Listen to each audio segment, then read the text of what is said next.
when I now I don't I've not been able to establish the revelation of the officer that killed the woman. But he said, according to what I heard, that what he saw a foreign number on the vehicle.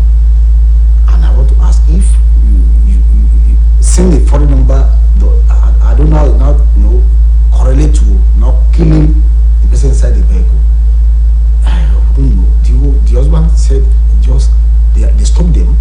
So they were not stopping. He just had that loud sound. All you could see was just blood gushing out from the woman. So sad. And that is, even personally, I've written a small article on it that I think there's serious and urgent overhauling of our security architecture. Even the personnel. If you look at the reaction of the Nigerians in the last 2-3 days, they were like, if it is possible, all the officers we have in Nigerian police, they should go and do the psychiatric test on them to know the state of the mental, because I wouldn't know and I can't understand how would you carry the gun, just ordinary person that is not an armed robber, it's not a criminal, and just shot at such person. So to me, it's so sad. And not until our government and our leaders are ready to do what is needful as a matter of extrajudicial killings, it will continue to happen. All right, thank you. Olabi, how will you react to that scenario, that incident that happened that claimed the life of that lawyer, a promising lawyer, and that does it justify killing of that woman? There is no justification whatsoever for extrajudicial killing anywhere in the world. Not even in Nigeria, where someone referred to, unfortunately, as a zoo. Even in zoological gardens, you don't kill for the fun of it. Hello, are we together? Yes. You don't do that. So it's condemnable by whatever means. And I'm happy, like she said, the way Nigerians have been reacting to this development. Because today is Bola, tomorrow it can be anybody. And if you keep sweeping everything under the carpet, there is danger in the horizon. But beyond that, he was quoting some Nigerians advocating for psychiatric tests for police officers. We must go beyond that. There must be a way of institutionalizing regular conduct of psychiatric tests for most Nigerian adults, whether in the police, whether in the military or other paramilitary agencies, or even those of us working elsewhere.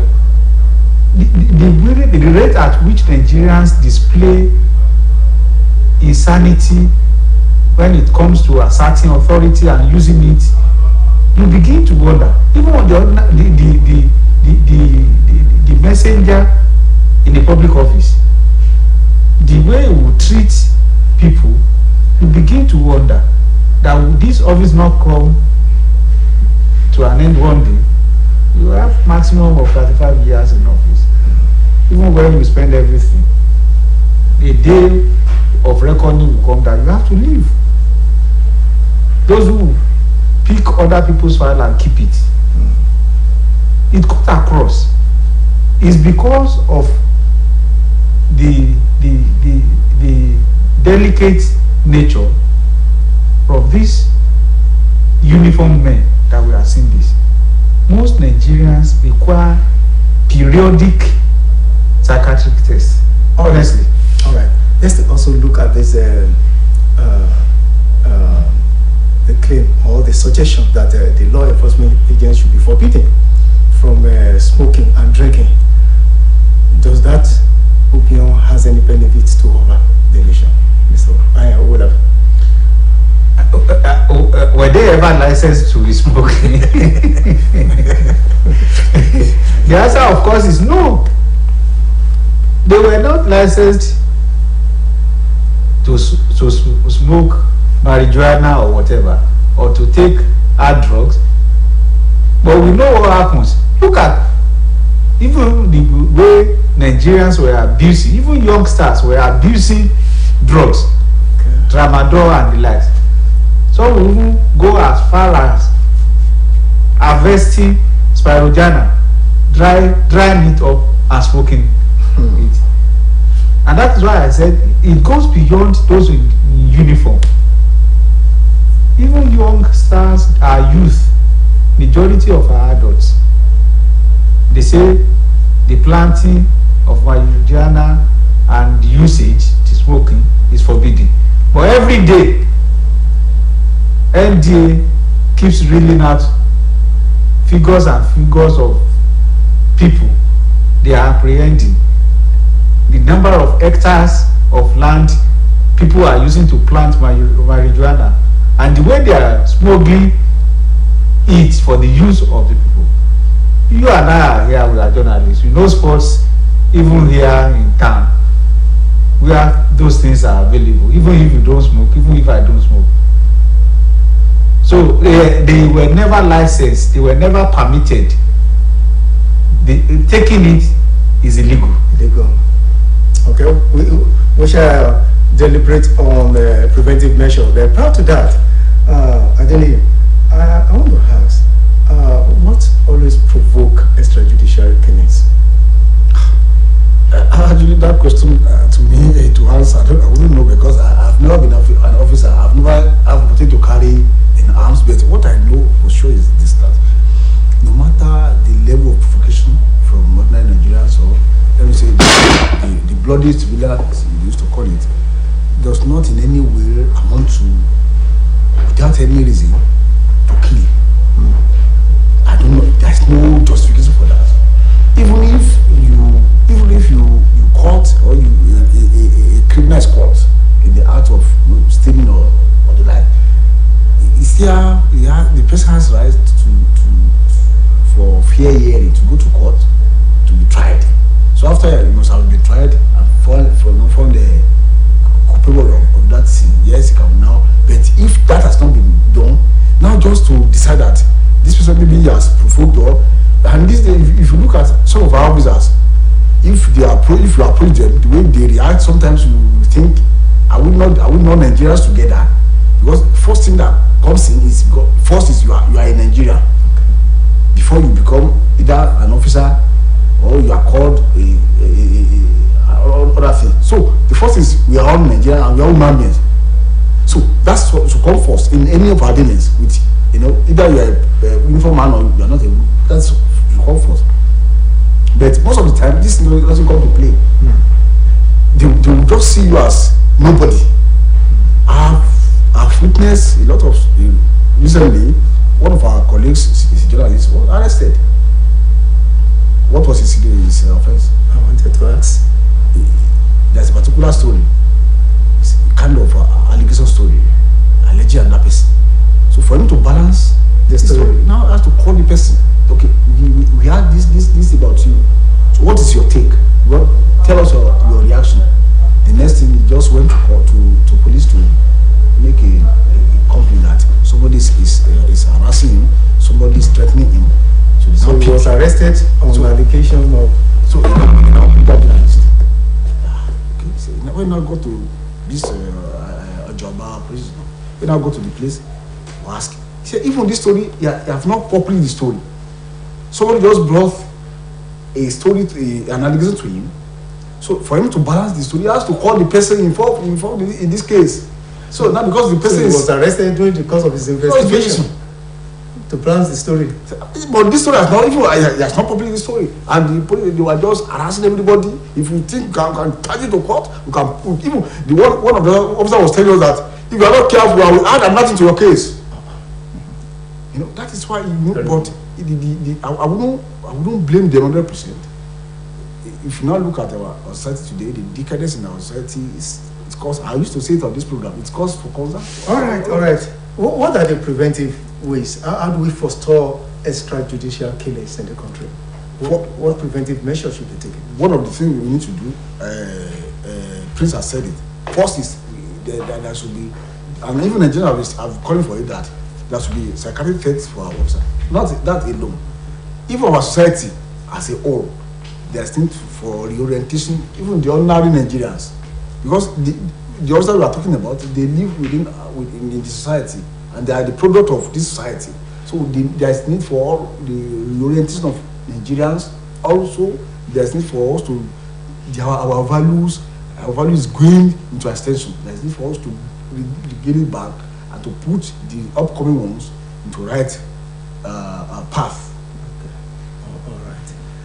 All right. Olabi, what other preventive measures should be taken to forestall such ugly experience? You have said it all. We need to overhaul the security, most especially the police, the Nigeria police force.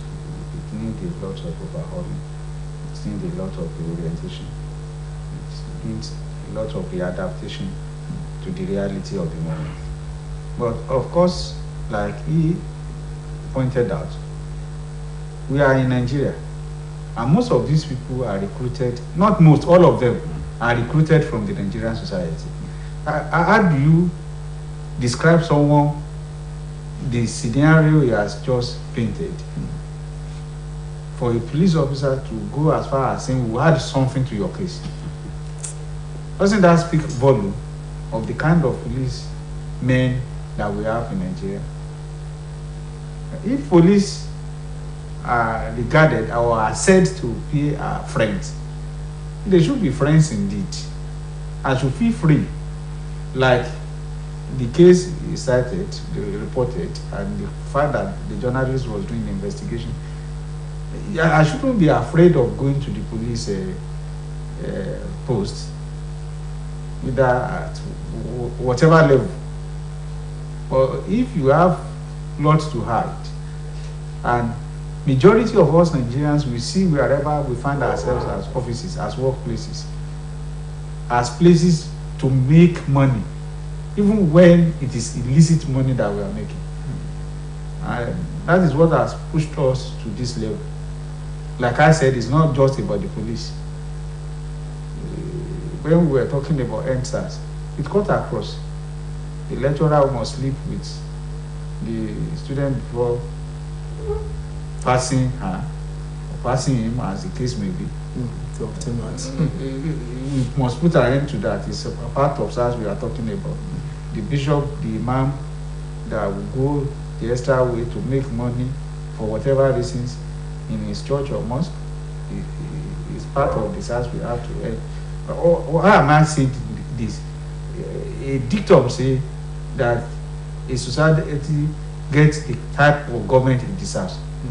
By inference, a society gets the type of security system, including police, that it deserves. Maybe it's the kind of police that we deserve in Nigeria that we are getting, until we have that kind of orientation at individual, community, and corporate level, that things have to change. We may have to keep contending with this kind of problem as far as our police are concerned. Thank you. Adeni, examine the particular case of Bolande Rayo.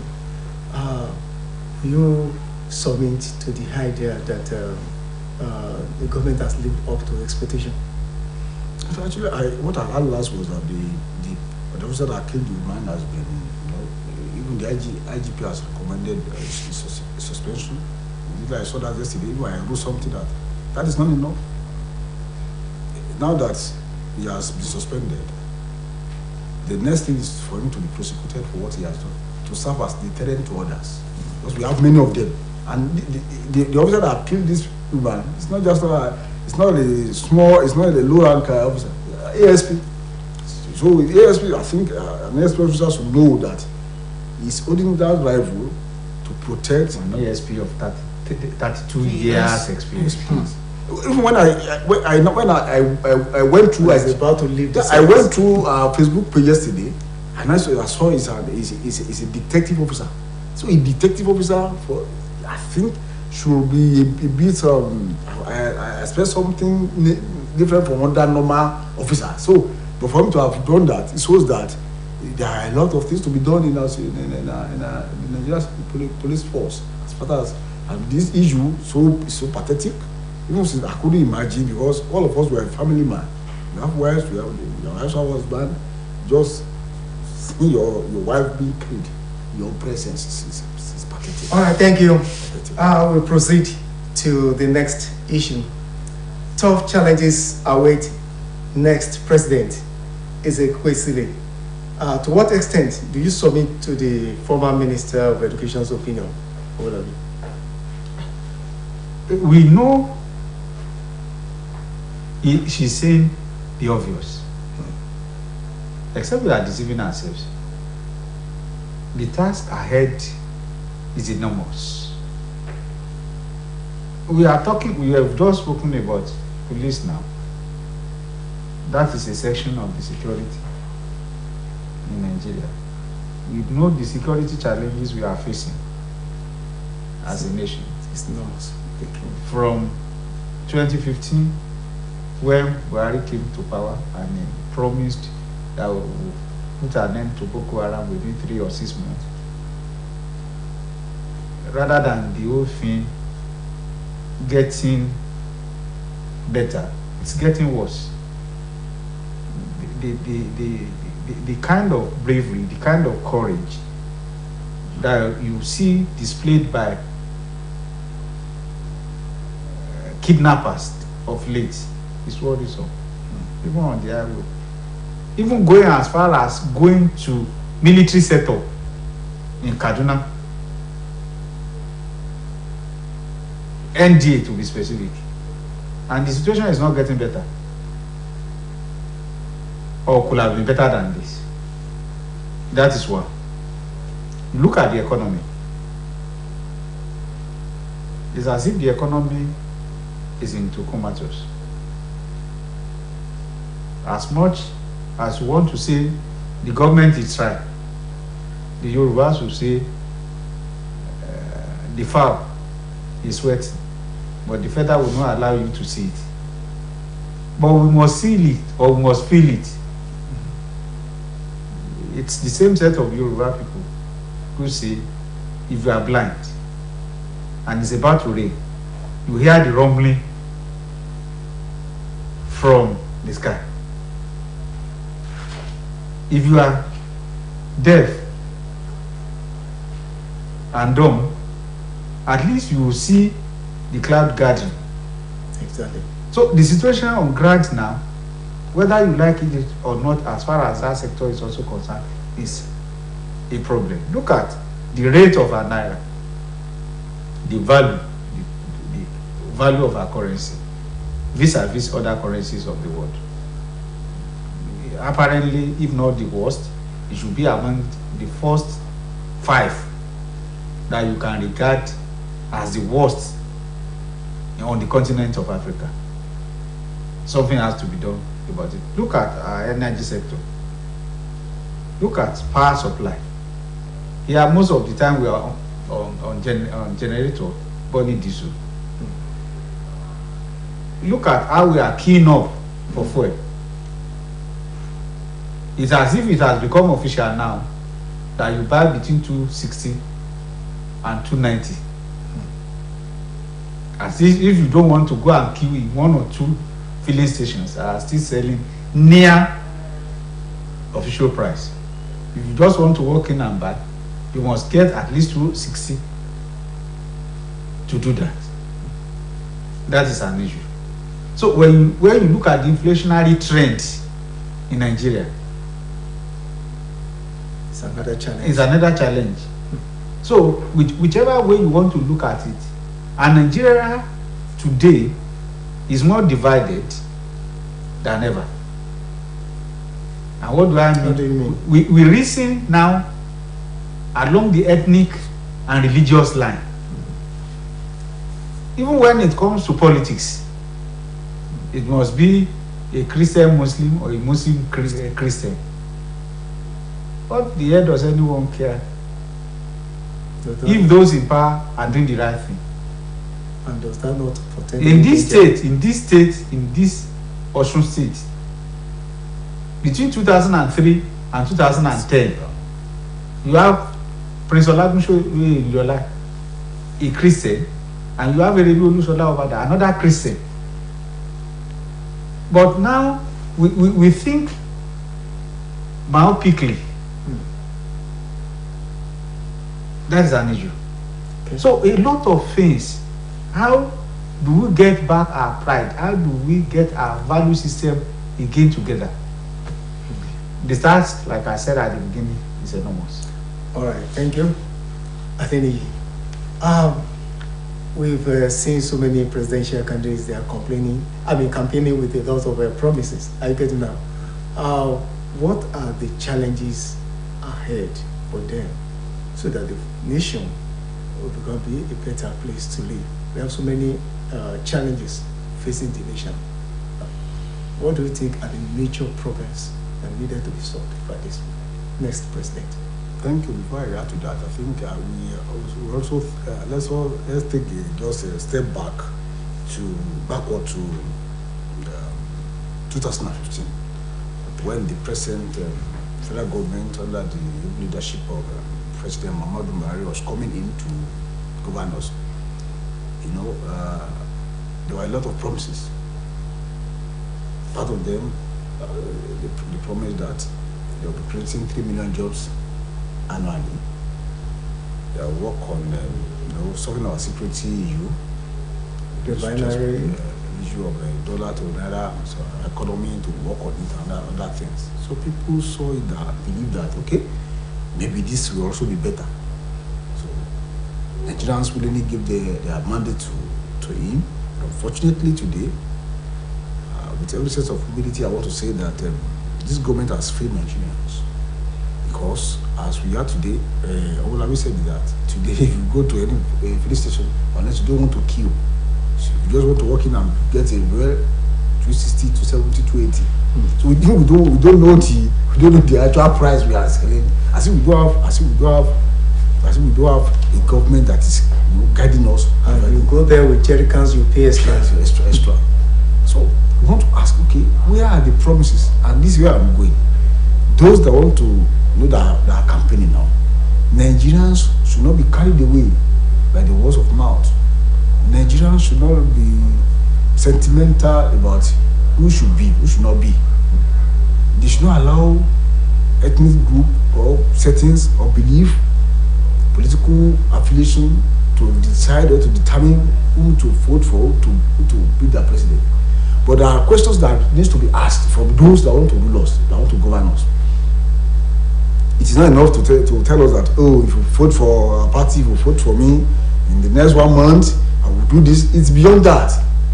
Realistically, if you want to say what is on ground, this one has said it.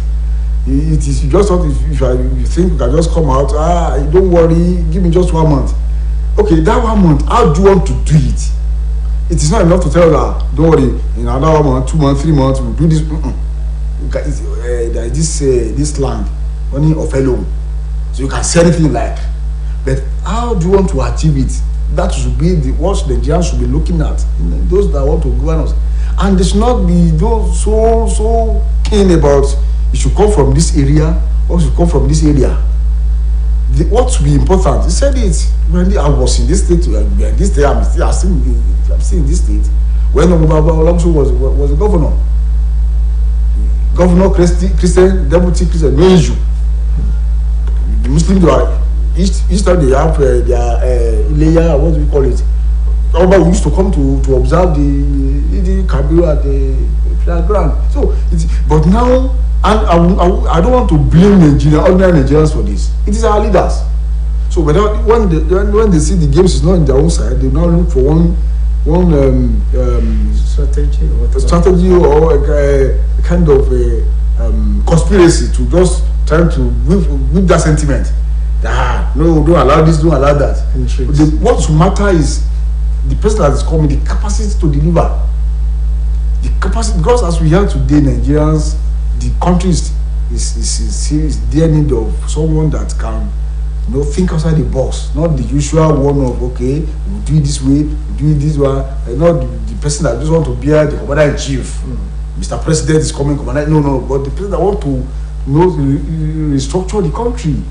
Because today Nigerians, even the followers, they have lost hope in the leadership.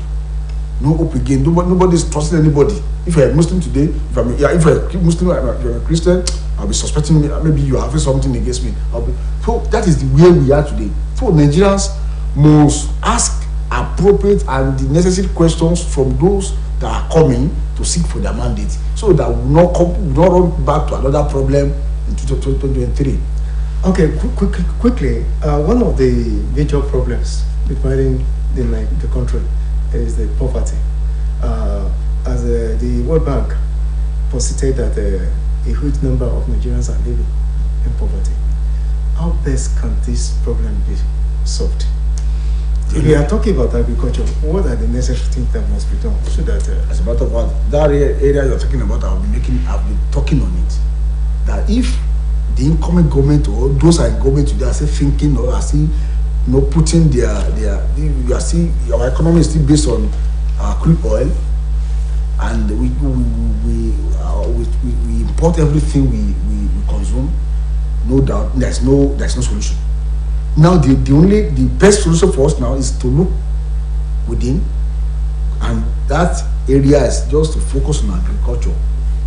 I think, although I'm a bit small boy then, we read it how Awolowo used, you know, agriculture, what we have, our natural resources to do what he did in the southwestern region. So the best thing for us now is to look within and work on our agriculture. If we work on agriculture and we produce what we can eat, even in Osun State here, in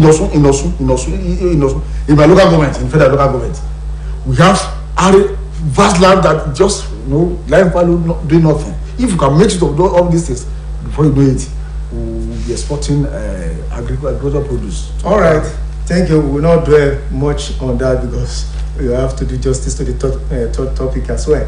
Senate proposes 376 new agencies. Sean's Oronsanye's report. What's the likely implication of this development, Olabi? The likely implications are staring us in the face.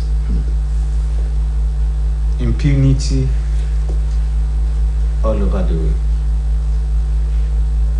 If the committee, Oronsanye committee, had submitted this report,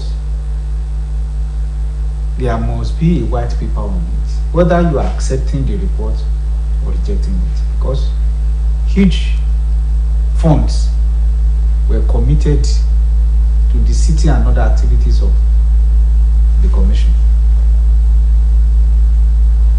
In Yoruba land, they say the initial thing you have to do, you are assigned a duty, you haven't performed it, you ask that more duties be brought for you.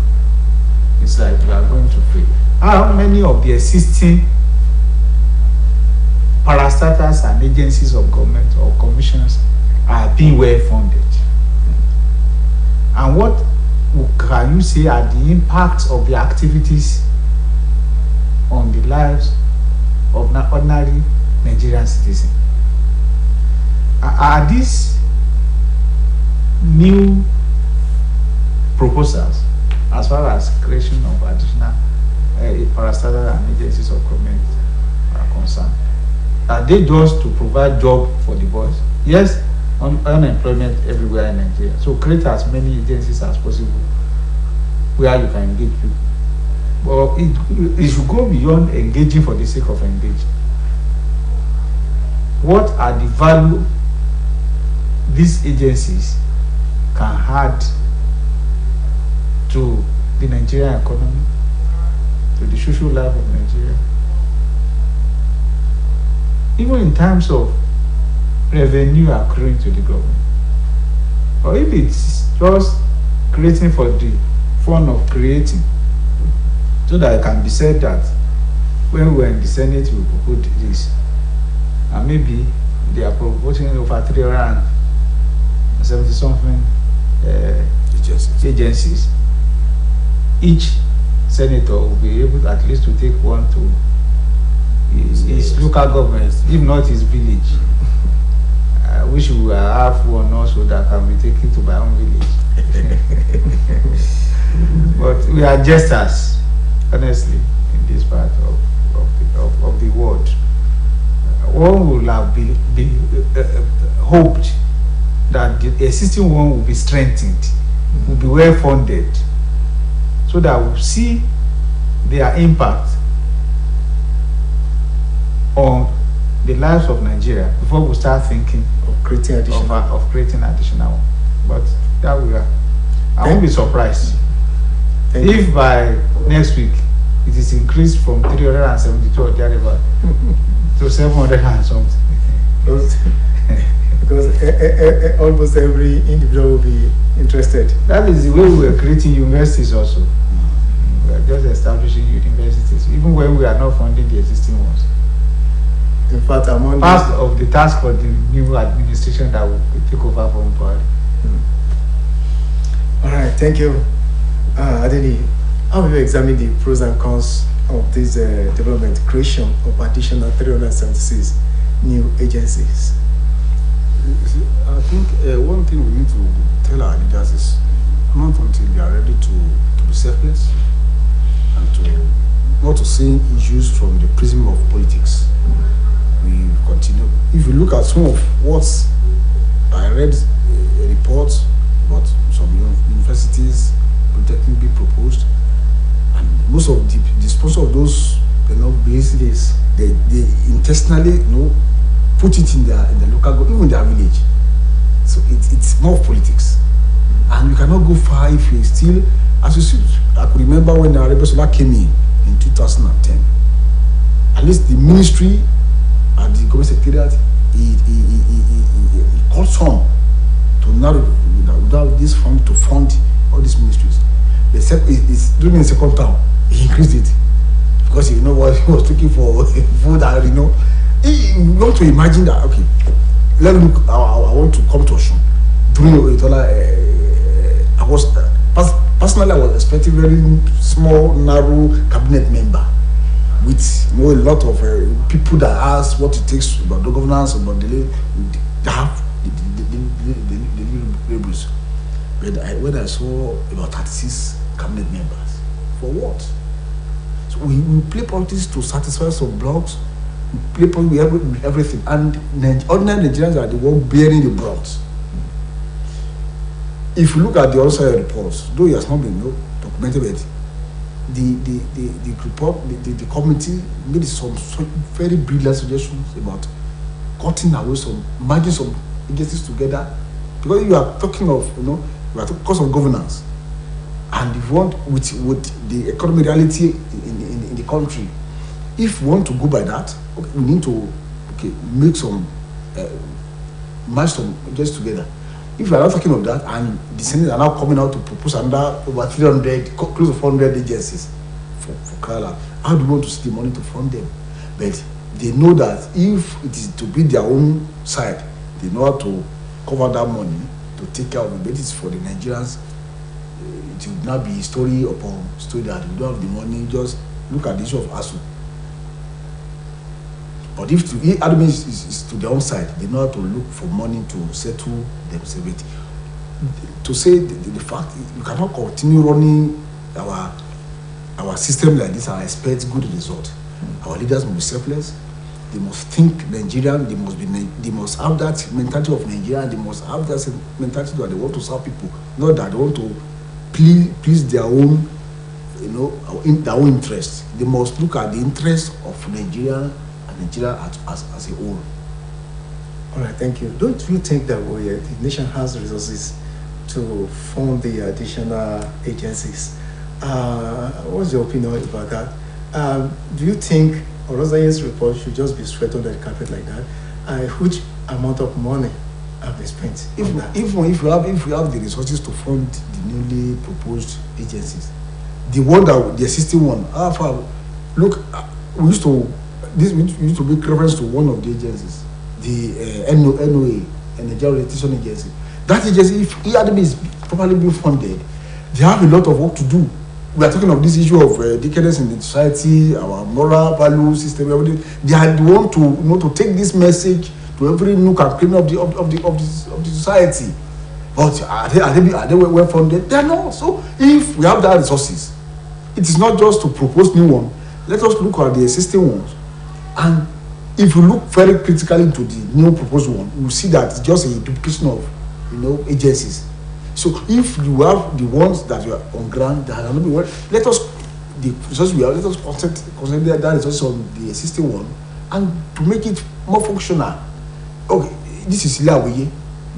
We cannot, because now we have Ilawiye. Yes, he's already. Let us propose another radio television station that is government owned. When this one is still needs a lot of money to do other things. So we cannot continue creating more problems because we want to solve another problem. We are not creating another one. All right. We are trying to round up. Olabi, what's your advice to our leaders concerning the management of public funds? I hope they are listening or watching. An average man on the streets will want the funds to be properly managed. We want the funds to be used for things that enhance the standard of living of the people. They don't want the money embezzled. They don't want the money misappropriated or misapplied. All right, we have enough to go around for all of us. Not in terms of sharing, but in terms of providing amenities that can make life better, that can create an enabling environment for every Nigerian citizen to be at his best, for the betterment of him or herself and the nation as a whole. All right, thank you, viewers. Thanks for making it a day with us on the program. In the newsroom, we have been deliberating on security agencies and extrajudicial killings, the tough challenges that await the next president. We also look into issues relating to Senate proposes 306 new agencies. Sean Rosaye's report. This is a confident point we shall be wrapping up this program. Special thanks to my guest, Adeni. Thank you for coming on the program. Please allow me to say this. I want to sincerely thank you, and I want to thank Osbc management for having me. I think this is the last edition for the year, and I want to wish our viewers happy New Year in advance.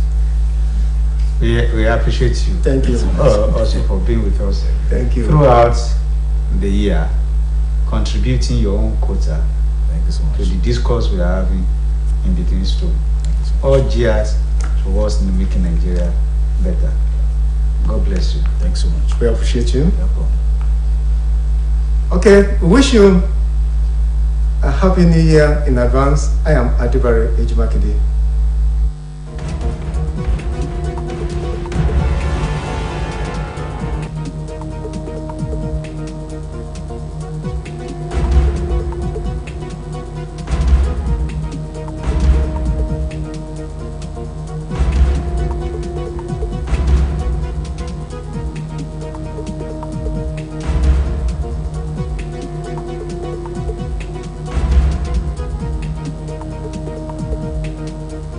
Mondays through Fridays, 3:30 to 4:30 p.m. in the newsroom. You can't afford to miss it.